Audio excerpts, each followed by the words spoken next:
Hi guys! అందరికీ నమస్తే. నిన్నొక comment వచ్చింది. నెల్లూరు చేపల పులుసు రెసిపీ కావాలని కామెంట్ చేశారు.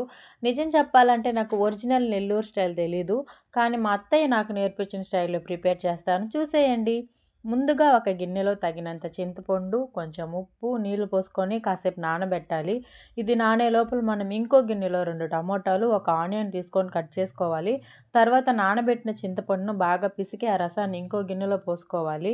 దోర టమోటాలైతే తాలింపులో వేసుకుంటే బావుంటుంది. ఈ టమోటాలు బాగా మెత్తగున్నాయి. అందుకే పులుసులో వేసుకున్నా.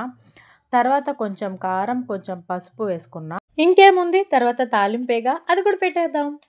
ముందుగా కొంచెం నూనె పోసుకొని, నూనె బాగా వేడెక్కాక ఆవాలు వేసి, ఆనియన్స్ వేసి, కరివేపాకు వేసుకున్న తర్వాత చింతపండు పులుసుని అందులోకి పోసేయాలి.